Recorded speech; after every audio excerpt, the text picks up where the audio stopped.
अब इसके बाद कुछ और फॉर्मूलेज भी हैं, जैसे इलेक्ट्रिकल एनर्जी जब हमें कैलकुलेट करनी होती है या फिर क्वेश्चन में आता है कि वर्क डन बताओ जूल में कितना होगा।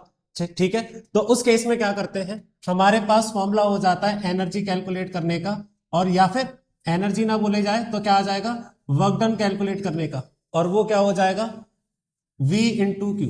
क्योंकि हमें पता है V बराबर W अपॉन क्यू होता है, तो यहां से W वर्क डन किसके बराबर आ जाएगा, V इंटू क्यू के बराबर आ जाएगा। ठीक है, वेयर V क्या है, पोटेंशियल डिफरेंस, और Q क्या है, चार्ज।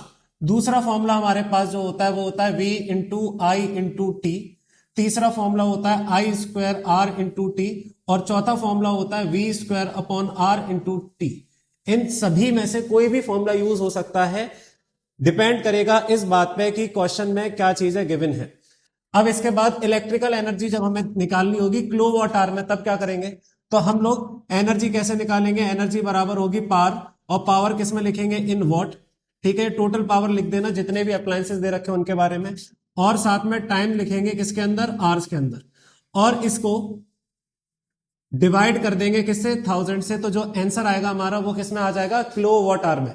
आखिरी फॉर्मूला जो इस चैप्टर में हम यूज करते हैं वो जूल्स लॉ ऑफ हीटिंग का होता है, और ये फॉर्मूला क्या होता है कि हीट जो भी प्रोड्यूस करेगा कोई भी वायर कोई भी कंडक्टर, वो किसके बराबर होगी, वो बराबर होगी आई स्क्वायर आर टी। हम जानते हैं हीट क्या है, एक एनर्जी की फॉर्म ही है, तो इसकी जो वैल्यू है वो भी किस में आएगी, जूल में ही आएगी, याद रखिएगा इस